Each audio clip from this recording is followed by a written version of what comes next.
Welcome to this battle map presentation of the New Model Army's victory at Naseby in 1645. You can treat this as a full online lesson if you wish, or you can skip forward to the battle itself, which is listed in the description, and just have a look at that for revision purposes. As a starter, you can compare the importance of the following. Which is more important and why? Discipline in battle, effective training, leadership, personal bravery. Pause the video now if you want to consider that. If not, we'll move on. But first, the aims. We're looking to know the events of the Battle of Naseby, to explain the role of Fairfax and Cromwell in that battle, and to compare the effectiveness of the Royalist and Parliamentarian armies. On to some context. Let's consider each side's strategy before the battle began. As a background, in 1644, Parliament entered into an alliance with the Scots. This wasn't enough to win the war, though. The Scottish became known as the Scottish Covenanters because of the signing of the Solemn Divine Covenant with Parliament, which agreed to support them against Charles I and his religious reforms. Parliament's aims were to surround Oxford, which was Charles I's main wartime capital, to force Charles's main army into battle. Then to use the New Model Army, which had just recently been formed for Parliament, to destroy Charles's main army. Now let's consider the King's main aims and strategy. The Royalist aims were, firstly, to capture Leicester from Parliament and use the plunder that they would gain from Leicester to pay their army. The Royalists had been struggling for money for some time, and their army had been months without pay. Secondly, to prevent the New Model Army and the Scots joining forces. Now, it's these geographical aspects which help explain why Naseby happened pretty much in the centre of the country. The Scots were advancing from the north, the King was advancing north from Oxford, and Leicester was their target. So it makes sense that Naseby was the place where these armies met. Your tasks then. Summarise the strategy of each side and complete the map. If you haven't got a copy of the map of your own, you could try drawing one or just listing the main strategy aims. Secondly, Charles was going to use plunder to pay his men. Why would Parliament not need to do this? If you hadn't done the lesson on the New Model Army, then you might want to review that first. Thirdly, which side had the most sensible strategy in your view? No wrong answer for this one, it's a matter of opinion, but do try and back it up with an explanation. Pause the video now and then press play when you're ready to continue to the main battle. Done? Okay, so in the event, Parliament was able to intercept the Royalist army before it reached Leicester. This is the Battle of Naseby, probably the biggest showdown of the English Civil War, and the decisive battle that meant that Charles would eventually lose and Parliament would eventually triumph. Let's see what happened. Let's first of all consider the battlefield itself. Yes, this is another one of my Microsoft Paint drawn maps, and it is rubbish. Sorry about that, but it is quite clear for showing the main features of this battlefield. Notice the scale at the bottom. That line represents half a kilometre, so you get a sense of the size of the map. The farm in the middle later became known as Prince Rupert's Farm. It doesn't play much of an active role in the battle, so we can largely ignore it. The more important parts are as follows. The marshland at the top right and the rabbit warren in the bottom right would both have provided obstacles to cavalry. The hill, which wasn't a particularly steep hill, but it was quite a gentle but continual slope, is where Parliament positioned its army. Also the boundary hedge. Notice that this boundary hedge does not extend all the way. This is more of an ancient hedge which would have originally separated wide open fields, not like the modern and well-trimmed hedges that you get today. It did provide a good hiding spot though. Running through the middle is the main road between Naseby and Leicester. Remember that Leicester was the King's original target. Let's consider Parliament's placement of its army. Firstly, the cavalry are represented by these chess pieces. Ireton's cavalry were on the left, well trained, yes, and in good strength, but not very experienced. Fairfax was in the centre to command the main army, and Cromwell's most experienced and most disciplined Ironsides were on the right. Now the infantry. The infantry were divided into three lines. Skippon was one of the main infantry leaders here, and his regiment saw some of the fiercest fighting of the battle. In terms of the key, the blocks or rectangles represent our pike blocks. The muskets are represented by triangles. Also, there was the parliamentarian baggage and artillery train. The artillery was not deployed in any great way in this battle. For example, Parliament was at the top of the hill and it would have been difficult to bring their guns to bear on the king. Also, a late move by the parliamentarians meant that it was difficult to bring their artillery into the battle. So, although artillery did play a part in the Battle of Naseby, we're going to largely ignore it for clarity in this presentation. It should be pointed out that Fairfax had originally chosen a better defensive position. However, on the advice of Cromwell, it was decided that Fairfax had chosen too good a position and that the king's army would never risk an attack up so steep a hill. Remember, Parliament's aim here is to destroy the king's army. If the king refuses to attack, they cannot destroy that army and engage it in battle. So they moved their army somewhat to the left in order to give it a less favourable position and tempt a royalist attack. The last troops that we need to include are Colonel Oakey's dragoons. These men fought like musketeers but arrived on horses. 1 in 10 of each of the men would hold the reins of the other horses while they took up skirmishing positions in the boundary hedge. The idea was that if the king tried to run them down with their own cavalry, there would be sufficient warning for them to mount their steeds and run away before any harm could be done. Let's record the strengths of Parliament's army. The new model army consisted of around 8,500 cavalry and 8,500 infantry for a total of 17,000. This is somewhat down on their 22,000 aimed for strength, but still not bad. Most of their men were volunteers, although many of the infantry were also pressed. Cromwell was in overall command of the cavalry, with Fairfax in overall charge of the battle. What about their deployment? Fairfax positioned his men slightly back from the top of a hill. This was for 2 reasons. 1, he didn't want the Royalists to see the size of his army. He wanted to make them risk an attack. And secondly, many of Parliament's men were pressed men, which is not the idea that the new model army had at all. He didn't want their inexperienced men to run away in fright seeing the veteran Royalist army advancing up the hill. So instead, he wanted to force them into only getting face to face with the Royalist soldiers at the last possible moment when retreat really wasn't an option. That's Parliament's deployment. Now let's have a look at the Royalist deployment. Rupert and Morris were both experienced cavalry commanders. They made up the right flank of the king's army. If you're thinking that's just appeared on the left of your screen, then remember that the army would have been facing Parliament, and so it is the king's right flank. Then we have the king's centre with a mixed force of cavalry, muskets and pikes. Langdale's cavalry made up the king's left flank. He was another experienced cavalry commander. Charles I and his personal bodyguard was safe at the back, as one might expect for such an important VIP. So, let's look at the strength of the Royalist army. Charles's cavaliers were living up to their name. The Royalist army consisted of 12,500 men, of which 6,700 were cavalry and 5,800 were infantry. As for their deployment, we shouldn't forget the reserve as well. Charles deployed his men with infantry and cavalry in the centre, with large forces of cavalry on the flanks.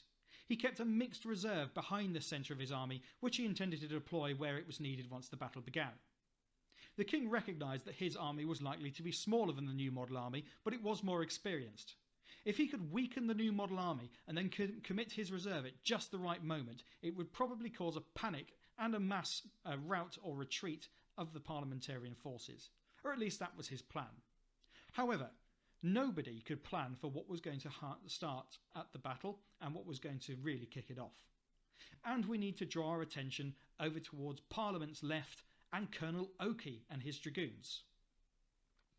The battle commences with Colonel Oakey sending his dragoons into the hedges to surprise and skirmish Rupert and Morris cavalry. Rupert and Morris were waiting patiently to begin the battle, which was not exactly Rupert's way of doing things usually, when they surprisingly had gunfire coming from the boundary hedge. Oakey's men had opened fire on Rupert and Morris. In the surprise of this, they began to panic, and they realised that they had 2 options. They could stay put and take continual losses from the boundary hedge from Oakey's dragoons, or they could advance and try and do some good. Rupert chose to advance. He took this opportunity to charge down Ireton's cavalry on Parliament's left. Despite being outnumbered, Rupert's men charged with such flair and experience that Ireton's men panicked, broke and fled. Not a good start for Parliament at all. Now Fairfax recognised that he had a huge gap on his left, leaving the left flank of his infantry terribly exposed. Now, what might you expect Rupert to do now? You might expect him to charge into the flanks of Parliament's army. Actually, he did none of the sort. He saw again that the parliamentarian baggage was left undefended. He decided to go and loot it, and then left the battle and played no further part in it. This is similar to what Rupert had done at Edge Hill. Clearly, he hadn't learnt his lesson. And actually, both sides are still fairly evenly matched at this time. Now the king decides to take the initiative.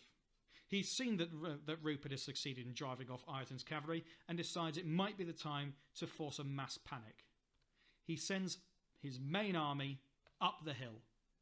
Langdale and Cromwell crashed on Parliament's right, and the main lines of infantry clashed on the hill itself. Now you must imagine the scene here. Parliament's men were just behind the brow of the hill. Neither side could see the other side until the very last moment, at which point Fairfax ordered his men forward, and on the brow of the hill would have been an incredible sight to the Royalist army. Pikes and muskets gleaming in the sun, and oh my word, how close were they? They might have only been 20 metres apart at some times, too close to do much good with the pikes. Many of the pikemen simply threw down their weapons, grabbed their tuck swords, and laid into each other. The Royalists at first began to show their experience. Many of the parliamentarian infantry were very inexperienced, and in the panic had forgotten to hold their muskets with sufficient tightness, sending their bullets flying harmlessly over the king's men's heads. Too close to reload, they simply turned them about and started to use them as clubs, and the experience in this push of pike and melee began to tell. The first line of Parliament's army began to break, and the king's men pushed forward. At this time, Charles probably should have sent his reserve of infantry in to finish them off. But Charles was being cautious. He knew that this was his last main army. If he squandered it now, all would be lost. Instead, it was Fairfax who took decisive action. He rode in amongst his army, rallying them, encouraging them to fight, and some men in the first ranks who had broken and fled came back and steadied the lines. They were holding once more.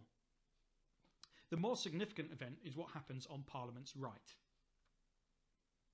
Langdale and Cromwell's cavalry were in a great clash, but not only did Cromwell outnumber Langdale, but he matched him for skill and for discipline. Langdale eventually broke and fled. At this point, Cromwell sent part of his cavalry force off to chase them. This was for two reasons. Firstly, he wanted to ensure that Langdale's men would not return to the battle. But secondly, he wanted to keep the bulk of his cavalry under his command. This is a massive difference compared to the indiscipline of Rupert's cavalry who went off looting the baggage. Instead, Cromwell kept his men under his command solidly for the rest of the battle. So having left his first line of cavalry to pursue Langdale off the field, this gave him the opportunity to use the cavalry for the rest of the battle. Still, Charles did not intervene with his reserve. Notice the gap behind the Royalist army. This was a gap that Cromwell could now exploit. Cromwell's men swept down the hill around the back of the Royalist army and surrounded them. Pikemen who had discarded their pikes were no longer powerful against cavalry. Those that still had them were typically facing the wrong way. And in an incredible charge, Cromwell smashed into the back of them. So inspired by this were Oakey's dragoons that despite not being true cavalry, they mounted their steeds and charged into the fray too. It was a slaughter. The king's men surrounded, panicked, and broke. Still, Charles had not committed his reserve. The Royalist army fled, fighting as they retreated. Charles had been overconfident and not committed his reserve. He too had to flee the field, although it is said that Charles almost ordered a final attack by his reserve, and certainly the blue jackets of one of his main regiments held up Parliament's army just long enough for him to retreat. The sources are patchy over this, but it seems that on that final command, Charles was grabbed by a man of quality who swore at him, shouting, "Damn your eyes," or something similar, and convinced him that he would not go upon his own death. Charles finally listened to reason and ordered a general retreat. And that could be where the battle finished, except it wasn't. Parliament's new model army was still under the command of its main leaders, and was still under discipline. They were given orders to chase down the panicking and routing Royalist army and capture any that they could and kill any that resisted. And this is where Parliament managed to get its main advantage from the battle and where the king suffered his worst losses. As Parliament, in an organised fashion, chased down the Royalist army, we should consider the losses. In the battle itself, Parliament suffered about 400 dead, and the Royalist army suffered a similar number. The crucial part of the battle is that when the Royalists fled, Fairfax and Cromwell kept the new model army disciplined. They did not plunder the Royalist baggage and instead chased the Royalists down, killing and capturing them. By the end of the day, 1,000 Royalists were dead and 4,500, mostly infantry, were captured. But why were the new model army able to destroy the king's main army? Well, let's remember their training and discipline, but also their pay. They didn't feel the need to go and plunder the Royalist baggage. They knew that they could have those spoils anyway if they defeated the king's army, but instead they knew that they were already paid, they already had food in their bellies, and they already had their smart red uniforms. These red uniforms being the first of any British army up to this time in a formal sense, and let's not forget that on parade the British army still wears red. So, with those catastrophic losses, the Royalists were utterly defeated. The king never launched a main attack again, and all subsequent battles of the English Civil War were simply mopping up Royalist resistance, even though it would continue for some years yet. So, Parliament won the Battle of Naseby. Let's consider why. Why did Parliament win? Consider the main reasons Parliament won at Naseby. You might want to re-watch this section of the video if you need to. As for your tasks, firstly, record reasons for Parliament's victories under the following headings. The leadership of Cromwell and Fairfax. Remember their crucial interventions during the battle. The new model army's discipline. Give examples of where they showed this.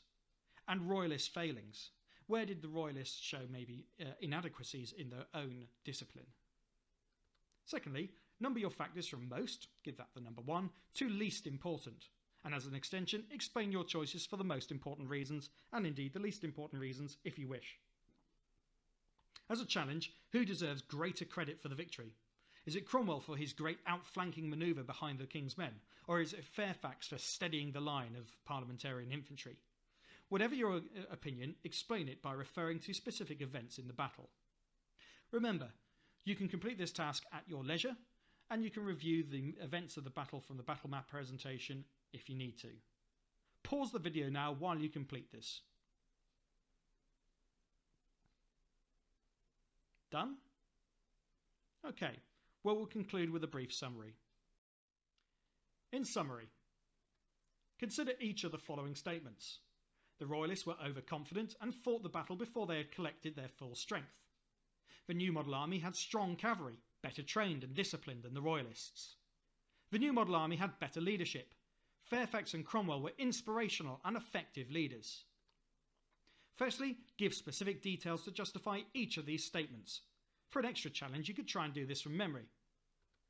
Secondly, review the strategy from the start of the lesson. To what extent was Parliament successful in its aims? Explain your opinion. Once you've done that, you can consider this lesson complete. I hope it's been useful to you, and remember you can use this battle presentation in order to aid your revision and look for broad themes in military leadership, discipline, recruitment, weapons and tactics for this period of the 1640s, and perhaps compare it to earlier and later battles. On that note, we'll finish there, and I'll say thank you very much for watching. If you did enjoy it and if you found it useful, please like this video and consider subscribing to this channel. Thanks very much, and goodbye.